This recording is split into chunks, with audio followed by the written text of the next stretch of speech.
King of Gods. By Fast Food Restaurant, Kabanata 577. Pagtaas ng paglilinang. Sa palagay ko ay napasok na natin ang isang kawan ng walang limitasyong mga balyena sa karagatan. Nanginginig sa takot ang mga anit ng lahat sa loob ng barko. Sa kailaliman ng karagatan, ang bawat aura ay kumakatawan sa isang maalamat na walang limitasyong balyena sa karagatan. Karamihan sa mga balyena na ito ay mature na at ang kanilang lakas sa pakikipaglaban ay nalampasan ng bawat isa sa mga normal na soberano. Ang kombinasyon ng napakaraming mga balyena ay sapat na upang punatin ang mga kaluluwa ng mga eksperto sa mga piraso. Huminga ng malamig ang lahat. Pang! Pang! Pang! Ang kalabog ng kanilang mga tibok ng puso ay napakalinaw sa loob ng barko. Tanging isang tao sa Void God Realm ang makakatakas ng hindi nasaktan. Kahit na ang Great Origin Core Realms ay mamamatay. Nanginig ang puso ni Zhao Fang. Mayroong ilang iba pang mga balyena sa grupo na kasing lakas ng isa sa kanila. Ang malalaking balyena na ito ay may malakas na puwersa ng buhay, at kahit ang mga normal na Great Origin Core Realm Sovereign Lords ay hindi makakalaban sa kanila ng direkta. Sa sitwasyong ito, walang nagawa si Zhao Fang kundi itago ang kanyang aura. Gulo-gulo-gulo. Dumaan ang balyena sa karagatan at nagpadala ng malalakas at malalalim na tunog habang binabati nito ang iba pang mga balyena sa malapit. Ang mga puso ng lahat sa loob ng barko ay nanginag, at ang mga apoy sa Skeletal Division Leaders ay sockets ay hindi mapakali. Hindi pa ito dumanas ng gayong nakakapangilabot na karanasan kahit noong panahon ng Scarlet Moon Demonic Religion. Bigla. Woo! Isang malakas na aura ang nagmula sa kailaliman ng karagatan na naging dahilan ng pag-freeze ng Heaven-Earth Yuan Chi. Sa sandaling iyon, ang bawat balyena ay nanginginig at nakayuko ng may paggalang. Maging ang balyena na lumamon sa kanilang barko ay bahagyang nanginginig, hindi maitago ang pagkamangha at paggalang sa puso nito. Maaaring ito ay isang Void God Realm Whale. Si Zhao Fang at ang mga kasama ay hindi makapag-isip ng maayos dahil sa pressure sa kanilang mga kaluluwa.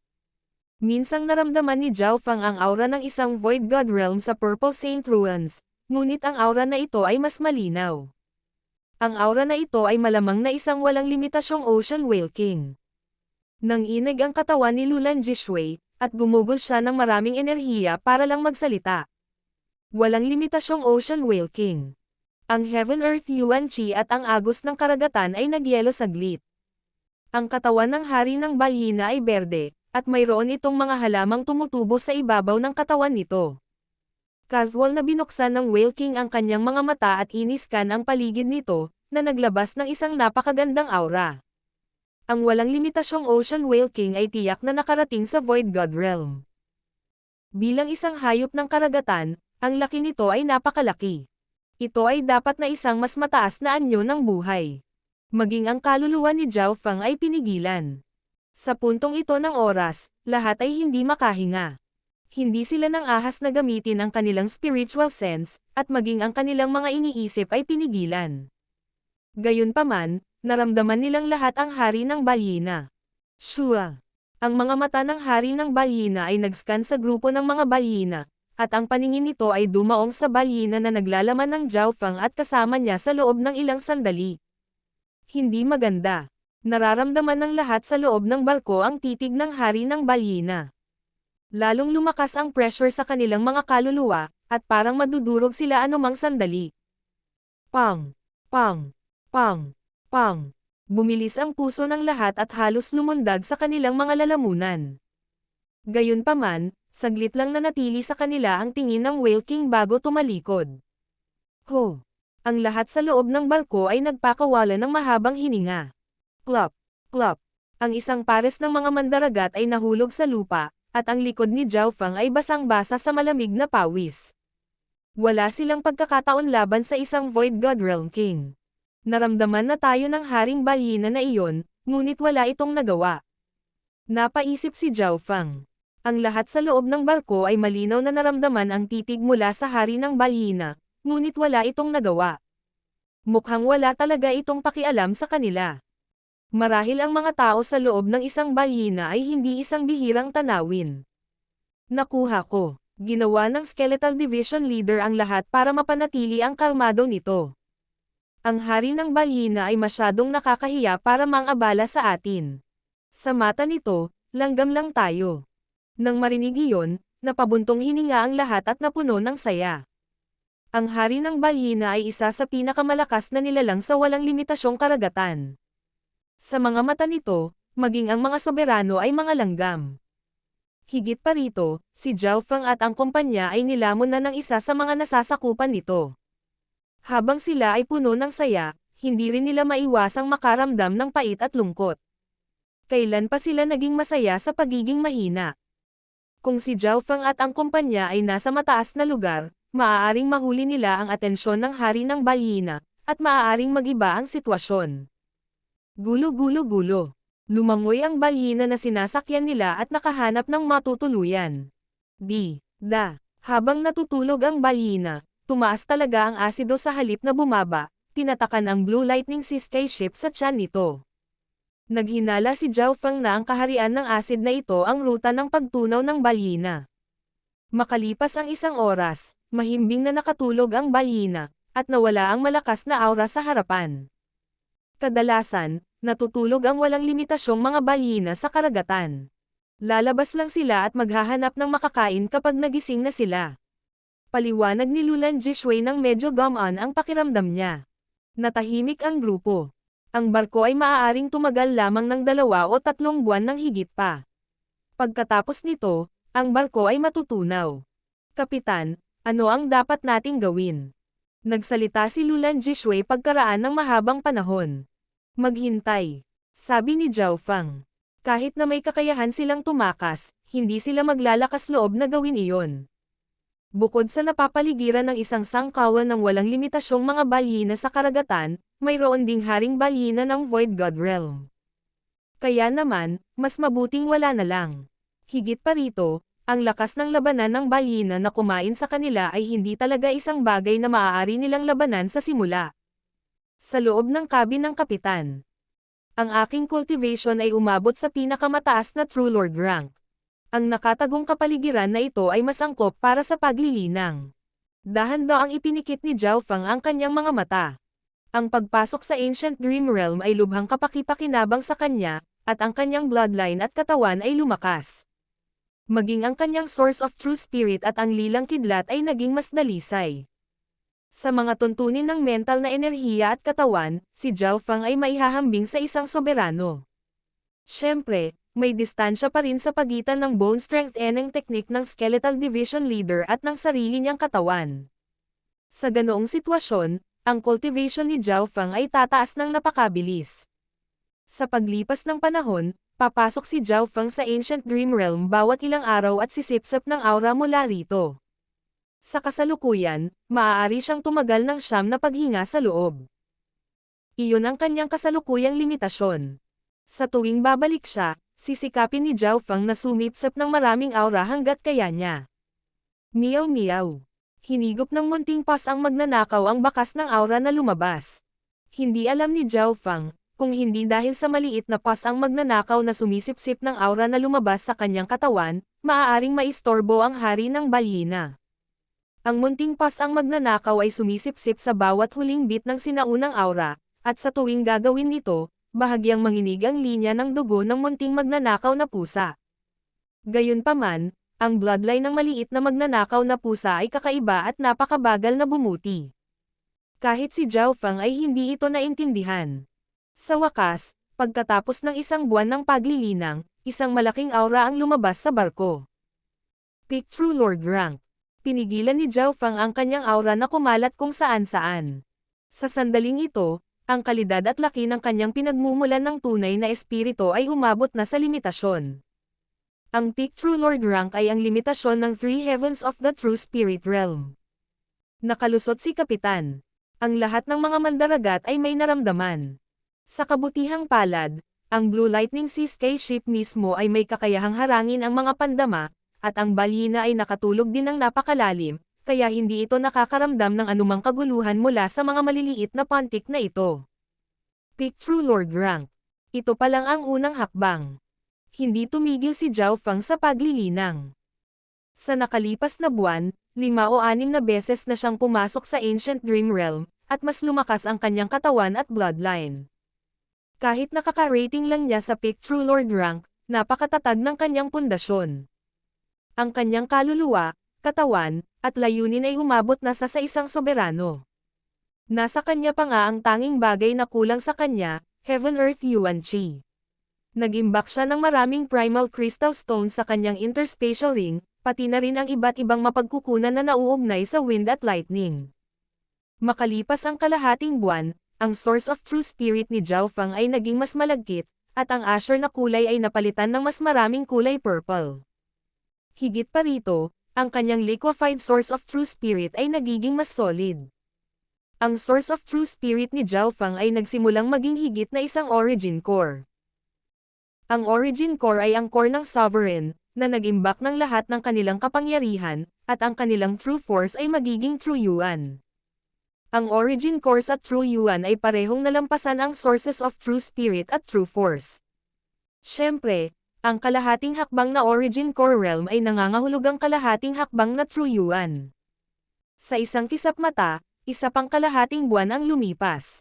Ang katawan ni Zhao Fang ay nakabuo na ng kaunting kalahating hakbang na true yuan, at ang karamihan sa mga ito ay isang malabong purple na kulay, habang ang natitirang bit ay azure. Binabati kita, Master. Naabot mo na ang half-step origin core realm. Tumunog ang boses ng Skeletal Division Leader. Sa maikling panahon lamang ng 1.5 buwan, si Zhao Fang ay nakapasok sa pinakamataas na True Lord rank at pagkatapos ay ang half-step na Origin Core Realm. Ito ay isang maladyos na bilis. Kahit na ang iba ay maaaring mabigla kapag narinig nila iyon, alam ng Skeletal Division Leader na ito ay dahil sa katotohanan na si Zhao Fang ay may matibay na pundasyon. Ang mental energy, kaluluwa, katawan, at bloodline ni Zhao Fang ay umabot na sa Origin Core Realm.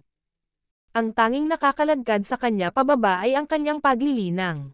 Sa makatuwid, hindi kakaiba para kay Zhao Fang na agad na maabot ang kalahating hakbang na Origin Core Realm kapag naabot ang pinakamataas na True Lord rank.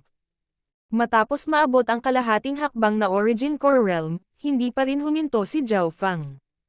King of Gods, Kabanata 578. Pagkumpleto ng plano ng 100 Corps.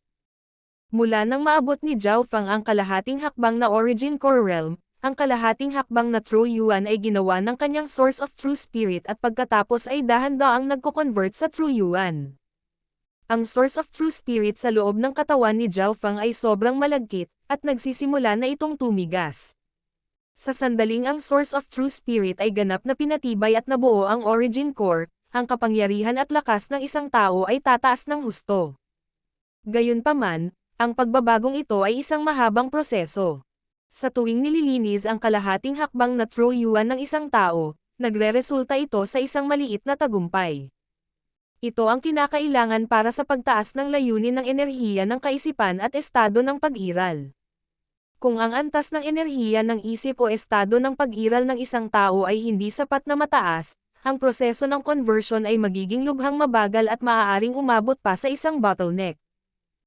Ito ang dahilan kung bakit mayroong maraming half-step na Origin Core Realms na natigil sa hadlang na ito sa loob ng 12-dosenang taon. Sa aking kasalukuyang bilis, magagawa kong maging isang soberano sa loob ng 3 o 4 na taon ng higit pa. Tinansya ni Zhao Fang, dahil sa kasalukuyang bilis ng conversion. Sa teorya, hindi magkakaroon ng bottleneck para sa kanya sa pag-abot sa Origin Core Realm, na isa sa mga dahilan kung bakit ang bilis ng kanyang conversion ay mas malaki kaysa sa iba. Ang mga tao lang tulad ni Lu Tianyi at kumpanya na mula sa 2-star na sekta at may mga eksperto sa Void God Realm na tumutulong sa kanila ang maihahambing kay Zhao Fang. Sinadya ni Zhao Fang na pabagalin ang bilis ng conversion at higit na nakatuon sa pag-unawa. Kung mas malakas ang mga elemento at layunin ng isang tao, mas magiging malakas ang Origin Core kapag nabuo ito. Nakatuon si Zhao Fang sa pundasyon. Kapag ang pinagmulan ng tunay na espiritu ay naging Origin Core, ito ang magiging core ng cultivator, na naglalaman ng lahat ng kanilang pangunawa, kapangyarihan, at layunin. Halimbawa, ang Source of True Spirit ni Zhao Fang ay sumanib sa elemento ng Wind Lightning, at ang iba't ibang cultivator na naglilinang ng iba't ibang mga diskarte ay magkakaroon ng iba't ibang antas ng pangunawa. Pinakamainam na palakasin ang aking mga elemento bago ganap na ma-convert ang kalahating hakbang na True Yuan. Mas mataas ang tingin ni Zhao Fang. Dahil hindi siya makakapasok sa Origin Core Realm anumang oras sa lalong madaling panahon nang walang tulong ng ilang bagay na lumalaban sa langit, mas mabuting maglakad sa landas ng isang elite.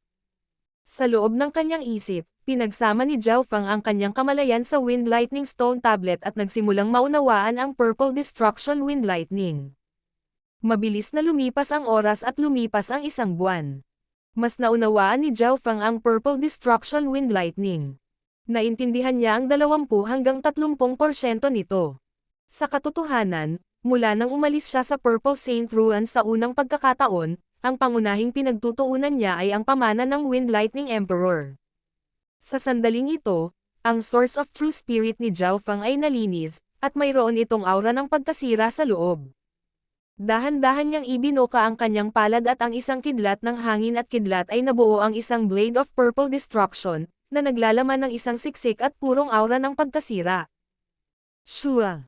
Mabilis na inalis ni Zhao Fang ang Blade of Purple Destruction, ngunit kahit noon pa man, lahat ng tao sa barko ay nakaramdam na ng kapangyarihan ng destruction sa kanilang mga kaluluwa na nagpabagabag sa kanila. Maging ang puso ng Skeletal Division Leader ay tumalon. Hindi niya maiwasang mapabuntong hininga. Si Zhao Fang ay hindi nakatuon sa pag-convert ng kalahating hakbang na True Yuan. Sa halip ay nakatuon siya sa pag-unawa. Tanging sa pamamagitan lamang ng pag-unawa ay ang labanan kapangyarihan ni Zhao Fang ay maaaring tumaas ng husto sa loob ng maikling panahon. Ang Blade of Purple Destruction na ito ay sapat na para banta ang mga normal na sovereigns. Nasiyahan si Zhao Fang. Naintindihan lang niya ang 20 hanggang 30% ng Purple Destruction Wind Lightning, kaya hindi ito dapat napakalakas, ngunit isang salik ang nagpapataas sa kapangyarihan ng destruction sa loob ng Purple Destruction Wind Lightning. Ang aura mula sa Ancient Dream Realm. Ang aura mula sa Ancient Dream Realm ay nagbigay daan sa kapangyarihan ng pagkasira ni Zhao Fang na maging mas dalisay. Kahit na ang Wind Lightning Emperor mismo ay malamang na walang ganoong kalinis na antas ng pagkasira noong siya ay nasa antas ni Zhao Fang. Kahit na abala siya sa kanyang pangunawa, hindi nakakalimutan ni Zhao Fang na pumasok sa Ancient Dream Realm bawat 2 araw.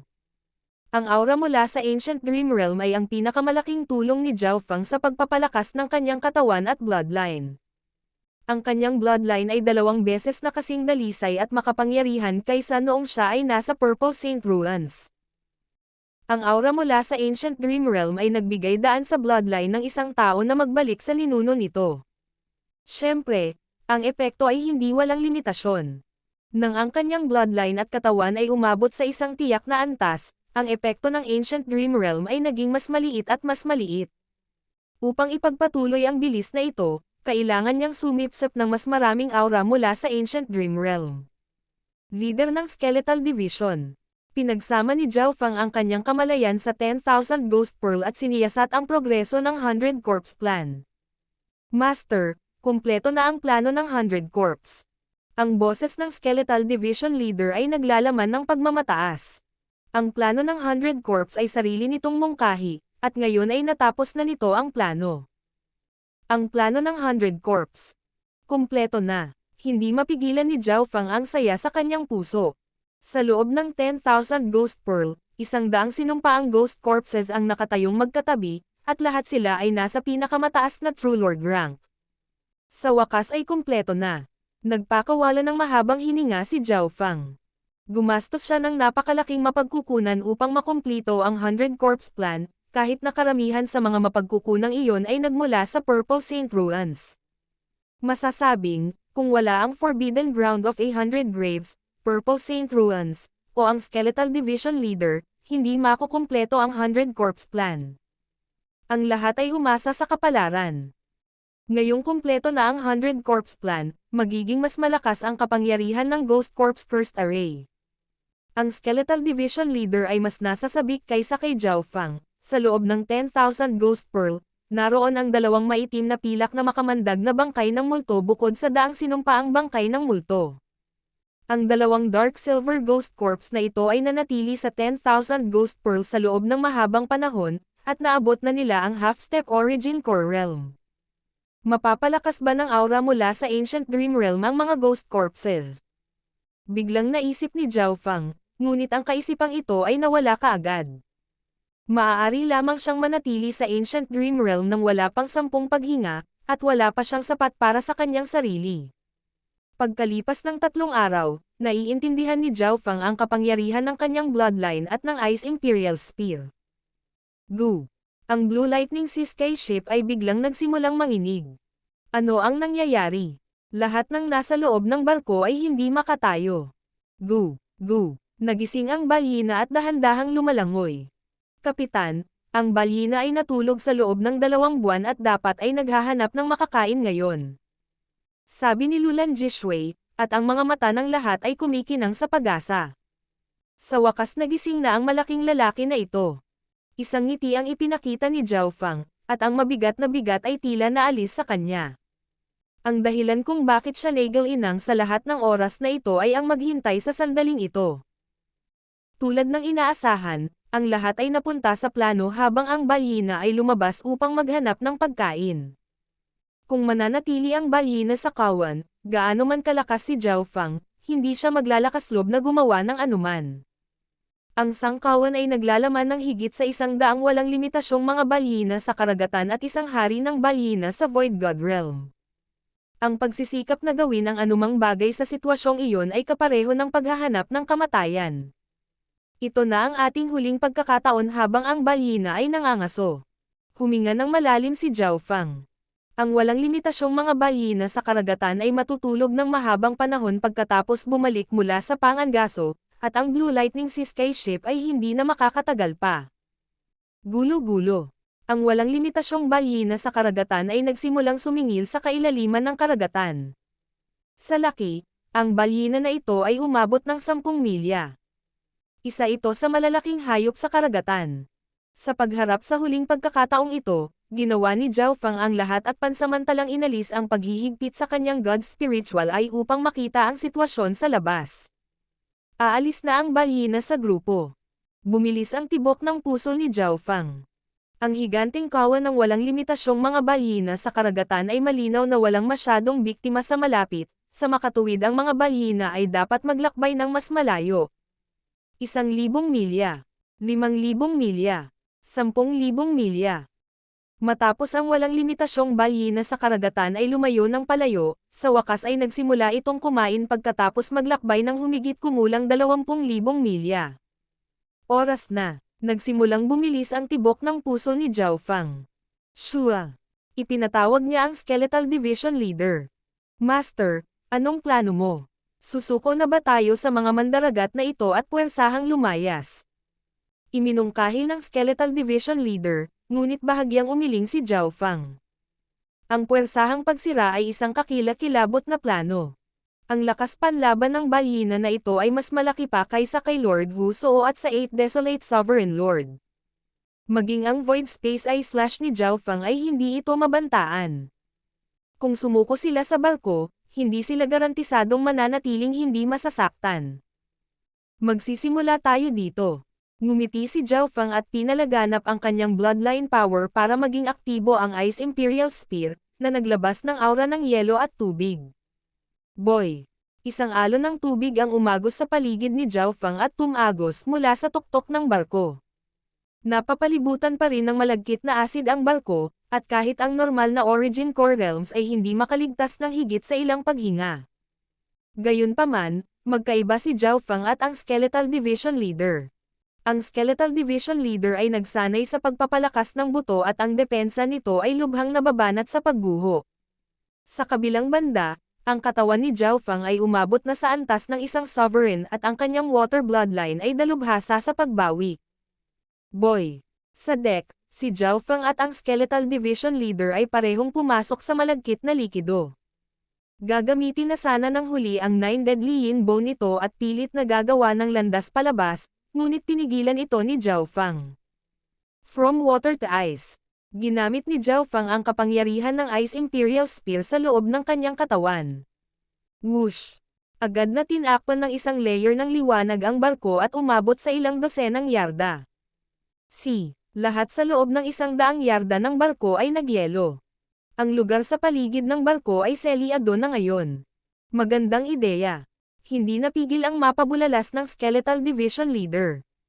Hindi mapigilan ng mga normal na pamamaraan ang acid na ito, ngunit ang malagkit na likidong ito ay likido pa rin. Kapag nagyelo, hihinto ang paggalaw. Sa puntong ito, lahat ng bagay sa loob ng 100 yarda ay selyado sa yelo dahil sa lihim na pamamaraan ng bloodline ni Zhao Fang. Kumpleto na ang unang hakbang. King of Gods, Kabanata 579. Ang nakapangingilabot na Ghost Corpse First Array. Kumpleto na ang unang hakbang. Napabuntong hininga si Zhao Fang at bahagyang natuwa. Tama siya. Ang mga normal na pag-atake tulad ng kanyang Purple Destruction Wind Lightning o ang Skeletal Division Leader's Power of Death at si Yin ay hindi nakayanan ang malagkit na likido, ngunit lahat ng bagay sa mundo ay may kaaway. Walang ganoong bagay bilang pagiging perpekto. Halimbawa, ang Void Space Eye Slash ni Zhao Fang ay sinalungat ng walang limitasyong laki ng balyina sa karagatan, at ang acid ng balyina ay sinalungat ng Ice Bloodline ni Zhao Fang. Matapos mabuklod sa yelo, nawala ang lahat ng bisa ng acid. Sa kabutihang palad, ang aking bloodline ay naging mas dalisay sa nakalipas na kalahating taon, at ang Ice Imperial Spear ay maaaring magpalabas ng higit na lamig ngayon. Maswerte si Zhao Fang. Ang lahat ng ito ay dahil sa aura mula sa Ancient Dream Realm. Kung ginamit niya ang kanyang bloodline power pagkatapos niyang umalis sa Purple Saint Ruins, magiging mahirap na isil ang acid sa loob ng 100 yarda sa yelo. Kapag ang malagkit na likido ay dumating sa loob ng radius ng layer ng yelo, mawawala na ito ng kakayahang gumalaw. Malamig. Ang sentro ng ice zone ay ang Blue Lightning Sea Sky Ship. Bagamat ang mga materyales ng Blue Lightning Sea Sky Ship ay napakatigas at mayroon itong protective array, ang mga tao sa loob ng barko ay apektado pa rin. Si Lulan Jishui at ang kumpanya ay sininok, at parang magyayelo ang kanilang dugo. Higit pa rito, ito ay ang pinakamaliit na labi ng lamig. Hindi man lang ito maituturing na bahagi ng mismong pag-atake. Mula dito, makikita kung gaano kalakas ang bloodline power ni Zhao Fang at ang Ice Imperial Spear. Master, lahat ay napapalibutan ng yelo. Nagmura ang Skeletal Division Leader. Maging ang katawan nito ay nagsimulang manigas. From ice to water. Ngumiti si Zhao Fang at ginamit ang kanyang bloodline power para gawing tubig ang panloob na layer ng yelo. Weng. Ang kapangyarihan ng tubig ay nerabsorb muli ng kanyang bloodline. Ang gitna ng yelo na nakapaligid sa barko ay may butas habang ang isang bahagi nito ay natunaw. Magandang ideya. Mahuhulaan ng Skeletal Division Leader ang susunod na hakbang ni Zhao Fang. Ngayon na ang isang bahagi ng yelo ay nawala, mayroon silang isang layer ng espasyo. Ang ikalawang hakbang, iset up ang array. Ginamit ni Zhao Fang ang kanyang bloodline power para mapanatili ang yelo habang ang Skeletal Division Leader ang nag-set up ng array. Shua. Ang Skeletal Division Leader ay iwinagayway ang itim na bandila at 100 sinumpaang multo bangkay ang lumitaw sa itaas ng barko. Kumalat ang isang madilim na ambon na nagliliwanag ng nakayayanig na langit. Maging ang mga nasa half-step na Origin Core Realm ay banta kung hawakan nila ang kaunting bahagi nito. Isara mo, utos ni Zhao Fang. Ito ang totoong anyo ng Ghost Corpse First Array. Ang maximum na saklaw na maaari nitong kumalat ay 5 o 6 na milya. Kinokontrol ng Skeletal Division Leader ang Ghost Corpse First Array at i-condensed ito sa loob ng ilang dosenang yarda, kung hindi ay masisira nito ang yelo. Idirekta ang sumpa. Kumikislap ang mga mata ni Zhao Fang habang nag-order muli. Naiintindihan. Nagliwanag ang mga mata ng Skeletal Division Leader. Alam nito kung anong paraan ang gagamitin ni Zhao Fang para harapin ang balyina. Ang mga lantang puting kamay ay tumalon mula sa madilim na ambon. Ang mga duguan, lantang mapuputing kamay na ito ay hindi makikita ng mata, at ang mga ito ay napakahirap na matukoy gamit ang spiritual sense. Para silang mga multo. Malamig. Lahat ng nasa loob ng barko ay nakaramdam ng lamig sa kanilang kaluluwa. Pumunta ka. Ang Skeletal Division Leader ay iwinagayway ang itim na watawat, at libu-libong tuyong puting kamay ang humawak patungo sa mga organo ng balyena. Ang kakaiba ay ang kapangyarihan ng sumpa ay nakabatay sa dimensyon ng kaluluwa at hindi nakakaapekto sa yelo. Shua! Shua! Libu-libo at libu-libong dagwang puting kamay ang humawak sa yelo at kinain ang dugo at laman ng balyena. Kaya ito ang kapangyarihan ng sumpa. Nakikita ng God Spiritual Eye ni Zhao Feng ang kapangyarihan ng sumpa. Sa ilalim ng normal na mga sitwasyon, ginamit ng Ghost Corpse Cursed Array ang kapangyarihan ng mga Ghost Corpses at ang kanilang puot. Ito ang Ghost Corpse Cursed Power. Sa kasalukuyan, ito ay isang tunay, dalisay na sumpa. Ang kapangyarihan ng sumpa ay direktang nakakaapekto sa target at hindi nakikita. Bumalik sa Azure Flower Continent, kung ang isang True Spirit Realm expert ay pumasok sa Forbidden Ground of 100 Graves at naantig ng kapangyarihan ng sumpa, ang sumpa ay mananatili pa rin sa kanila kahit na sila ay umatras. Sa pagkakataong ito, ipinadala ng Skeletal Division Leader ang mas malakas na sumpa sa mga organo ng balyena. Woo! Ang 10 milyang haba na balyena ay umungal ng malalim at nagsimulang manginig. Halata na ang balyena ay nagsimulang makaramdam ng hindi komportable, ngunit ang problema ay tila nagmumula sa mga panloob na organo nito kaya't wala itong magagawa. Pagkatapos na atakehin ng kapangyarihan ng sumpa, ang apektadong nilalang ay magsisimulang patuloy na mawalan ng lakas ng kanilang buhay. Siniyasat ni Zhao Feng kung paano umatake ang kapangyarihan ng sumpa. Kung ang mga normal na eksperto ay nahuli ng sumpa, bababa ang kanilang buhay kung hindi lang sila mamamatay kaagad. Nangangahulugan ito na ang kapangyarihan ng sumpa ay kumain ng life force at nabawasan ang haba ng buhay ng kalaban. Ho! Lalong duguan ang mga lantang puting kamay matapos kainin ang laman at dugo ng balyena. Hihihi! Kahit na ang isang Great Origin Core Realm expert ay hindi makakatagal kung ang kapangyarihan ng 100 Corpse Curse ay naisaaktibo sa loob ng kanilang katawan. Tumawa ang Skeletal Division Leader. Tumayo ito at si Zhao Feng sa deck at hindi nang ahas na hawakan ang kapangyarihan ng sumpa. Gu! Gu! Ang walang limitasyong balyena sa karagatan ay umungol at naging sanhi ng pag-ikot-ikot ng karagatan. Ang problema sa loob ng katawan nito ay nagsisimula ng kainin ang mga organo nito. Ang mas nakakatakot ay ang sumpa ay walang limitasyon. Walang pagtakas sa sandaling nahawaan. Nagpupumiglas pa rin ang balyena makalipas ang isang oras, ngunit humina ang aura at resistensya nito. Talagang karapat-dapat itong maging isang pangunahing figurehead sa karagatan. Ang life force nito ay hindi kapani-paniwalang malakas. Ang normal Great Origin Core Realms ay matagal nang namatay kung ang kapangyarihan ng sumpa ay kumalat sa loob ng kanilang katawan. Hindi napigilan ni Zhao Feng ang buntong hininga. Sa sandaling ito sa oras, ang sumpa ay naging dahilan upang ang balyena ay pumasok sa isang mahinang estado. Iwasan ang puso, sabi ni Zhao Feng. Sa pamamagitan ng inspeksyon ng kanyang God Spiritual Eye, nagbigay siya ng mapa ng mga organo ng balyena sa Skeletal Division Leader. Itinuro ng Skeletal Division Leader ang sumpa sa mahahalagang bahagi ng katawan ngunit iniwasan ang puso. Ang kakanyahan ng dugo sa puso ay ang pinakamahalagang kayamanan mula sa walang limitasyong balyena sa karagatan. Ang kakanyahan ng dugo ng puso ay maaaring magtaas ng estado ng pag-giral ng isang tao at may kakayahang baguhin ang isa muli. Kumislap ang mga mata ni Zhao Feng. Iniisip niya pa rin ang tungkol sa Heart Blood Essence. Kailangang malaman ng isa na ang lakas ng balyena na ito ay nalampasan ang normal na Great Origin Core Realms, at ang estado ng pagkatao nito ay mas mababa lamang sa isang Void God Realm. Ho!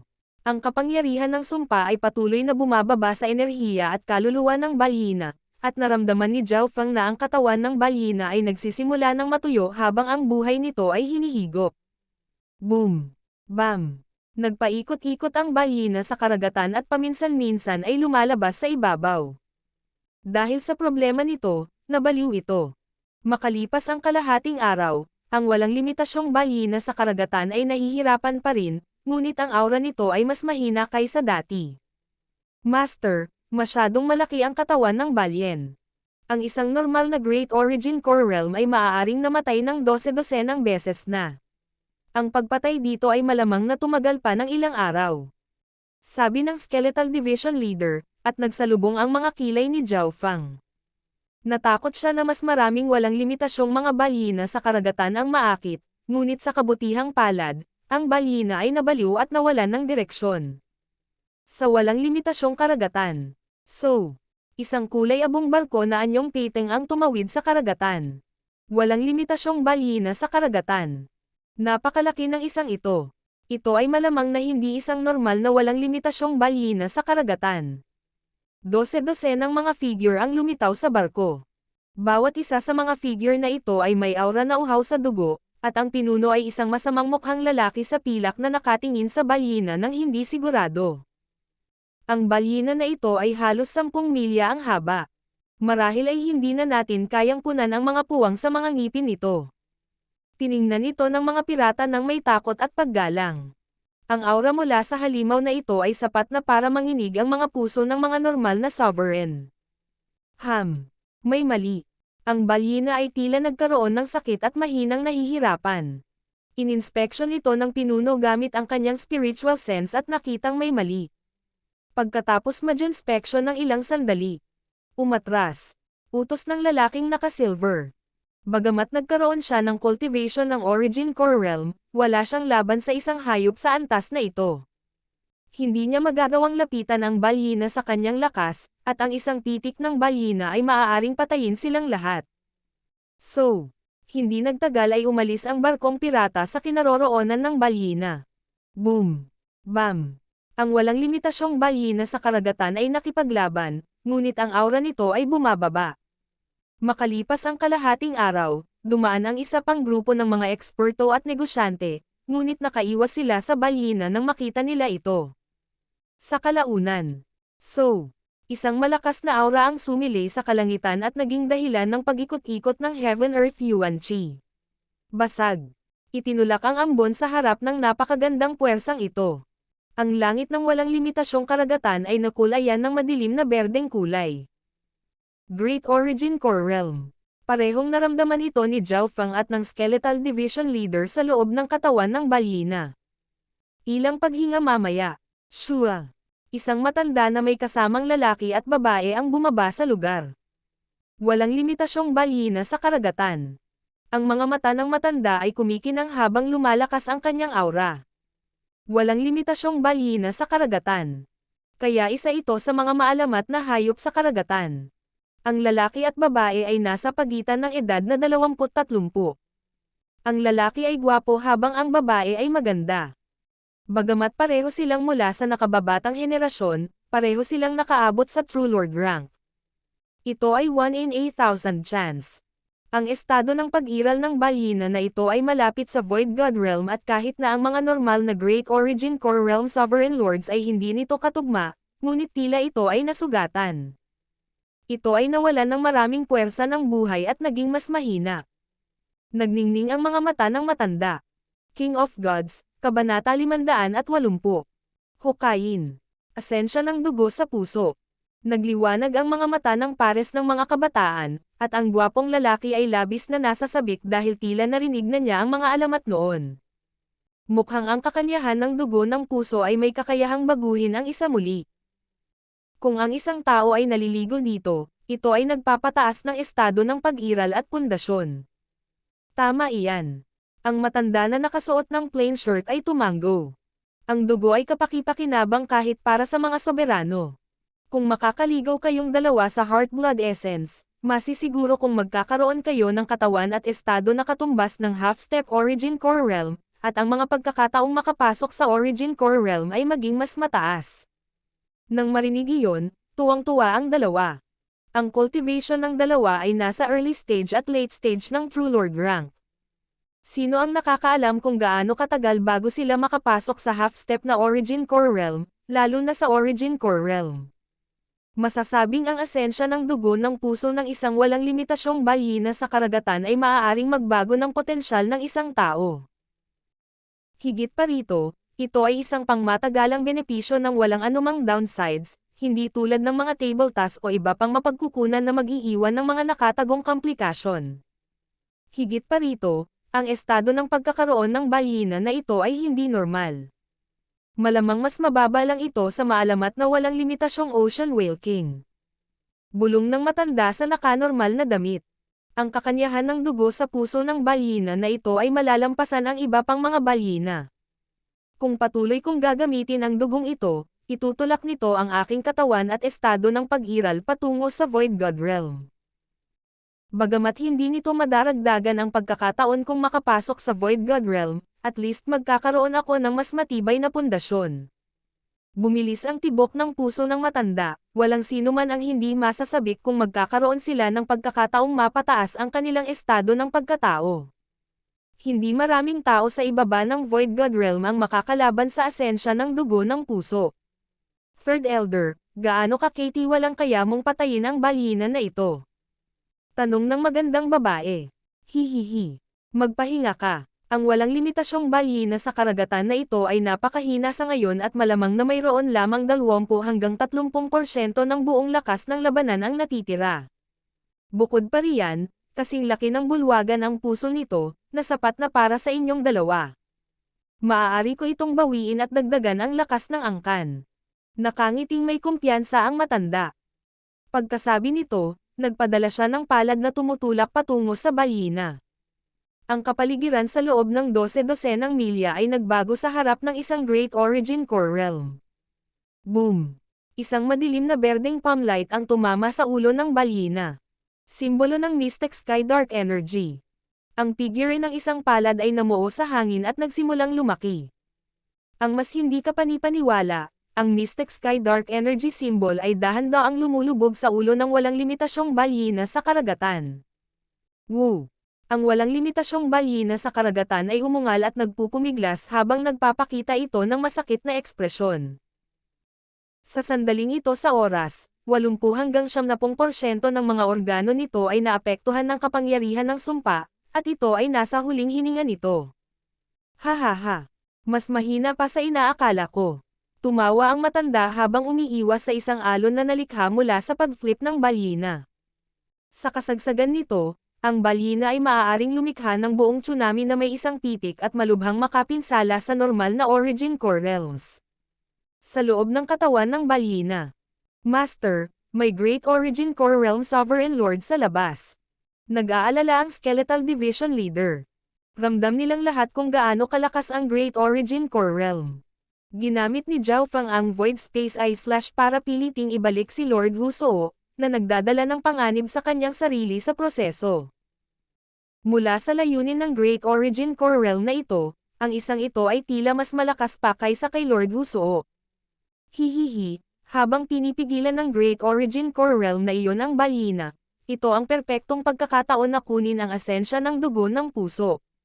Ngumiti si Zhao Fang. Kakanyahan ng dugo sa puso. Hindi napigilan ng Skeletal Division Leader na mabigla. Sa ganitong sitwasyon kung saan may panganib sa loob at labas, iniisip pa rin ni Zhao Fang ang asensya ng dugo sa puso. Kahit na magtagumpay sila, madali bang sumuko ang Great Origin Core Realm na iyon sa labas? Shua. Inalis ng Skeletal Division Leader ang Ghost Corpse Cursed Array at gustong makita kung paano makakamit ni Zhao Fang ang kanyang layunin. Kailangan muna nating masira ang larangang ito ng acid. Sabi ni Zhao Fang. Hindi masyadong mahirap gawin ito sa puntong ito dahil ang balyina ay nawalan ng higit sa kalahati ng life force nito. I freeze. Ipinalibot ni Zhao Fang ang kanyang bloodline power at ang Ice Imperial Spear habang pinalamig niya ang buong lugar. Ang kahirapan sa paggawa nito ay mas mababa kaysa sa huling pagkakataon. Buksan ang isang landas. Ibinigay ni Zhao Fang ang susunod na gawain sa Skeletal Division Leader. Boom boom boom.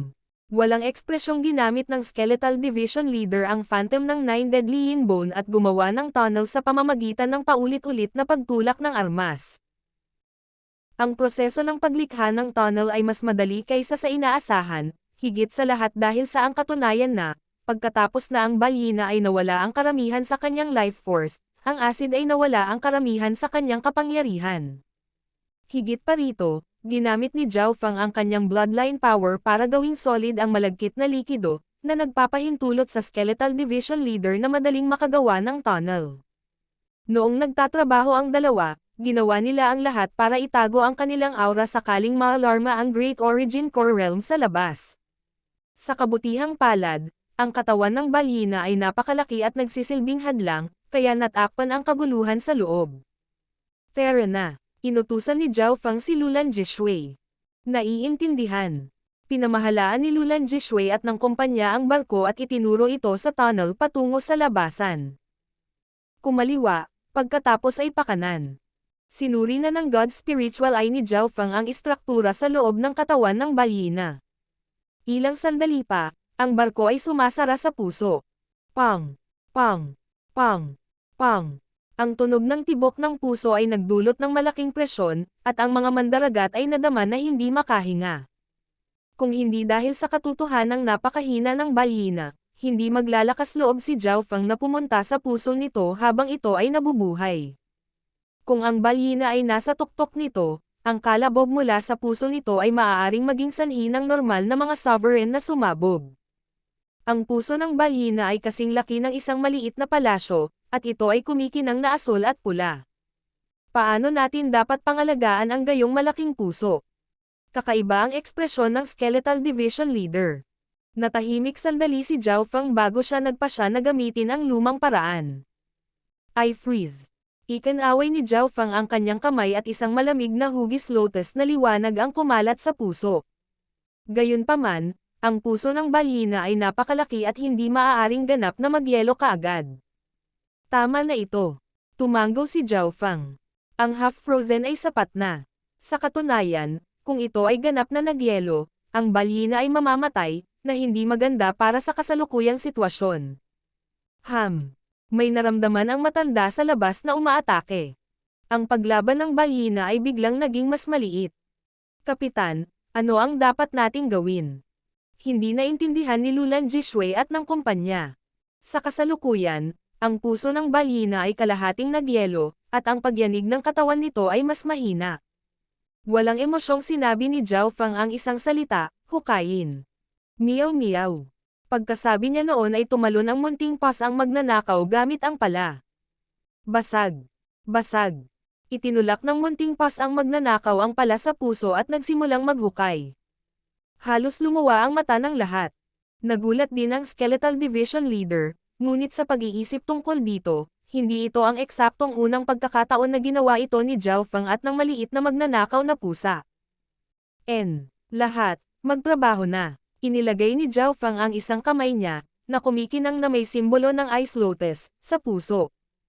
Habang lumalakas ang kanyang bloodline, naunawaan ni Zhao Feng kung paano gumamit ng mga secret bloodline technique na hindi limitado sa Ice Imperial Spear lamang. Habang ang kanyang linya ng dugo ay nagbabalik sa kanyang ninuno, nagawa niyang sumilaw ang ilang malabong impormasyon. Gawin natin ito. Ang lahat ay naglabas ng ilang mga kagamitan o armas at nagsimulang maghukay sa paligid ng puso. Ang mas mahihigpit na seksyon ay ibinigay sa maliit na pas ang magnanakaw. Shoo! Ang maliit na pas ang magnanakaw ay iwinagayway ang mahiwagang punyal sa paligid at madaling tumaga sa matigas na bahagi ng puso. Humigit kumulang kalahati ng oras na kinuha sa paggawa ng tsaa sa ibang pagkakataon, ang puso ay pinutol mula sa balyena. Sa kabutihang palad, tinatakan ni Zhao Feng ang lugar sa yelo kung hindi ay nagsimulang damaloy ang dugo kung saan-saan. Kunin. Itinaas ni Zhao Feng ang kanyang kamay at inilagay ang napakalaking puso sa kanyang interspatial ring. Sa kabutihang palad, ang singsing na ito ay ibinigay sa kanya ng Purple Saint Partial Spirit at may mataas na ranggo, kaya kasya ito sa puso. Ano ang nangyayari? Nalaman ng nakashirt na elder sa labas na may mali. Ang balyena sa harap nila ay naging lubhang mahina at nawalan ng kakayahang lumaban. Umaagos ang mga agos ng dugo mula sa katawan nito, na namamatay sa pula ng karagatan. Sa sandaling iyon, isang maliit na kulay abong barko na natatakpan ng mga tipak ng yelo ang bumaril mula sa bibig ng balyena. Sinong nandyan? Ang matanda ay likas na sumigaw, at ang aura ng isang Great Origin Core Realm ay pinilit ang lugar. Tumalon ang puso ng lahat ng nasa barko. Salamat sa pagligtas sa amin, Senyor. Si Zhao Feng ay lumabas at nagpapasalamat na yumuko sa matanda. Lahat ng tao sa loob ng barko ay hindi maiwasang pawisan ng malamig. Tila sinusubukan ni Zhao Feng na lampasan ang isang Great Origin Core Realm. Mga negosyante kayo na kinain ng balyena. Inisip ito ng matanda at hindi nagtagal ay naunawaan niya ito. Hindi ito ang unang pagkakataon na ang isang barko ay kinain ng walang limitasyong balyina sa karagatan. Habang nag-uusap ang dalawang panig. So. Isang malaking barkong pirata na may halos 100 figure ang lumipad. Ang ulo ng barko ay nasa hugis ng isang tatsulok. Narito rin ang Metal Triangle Pirates. Hindi napigil ang mapabulalas ng matanda. 3 Origin Core Realm Aura ang lumitaw mula sa barko, at ang pinakamalakas sa kanila ay nakarating sa Great Origin Core Realm. Hahaha. Palibutan sila.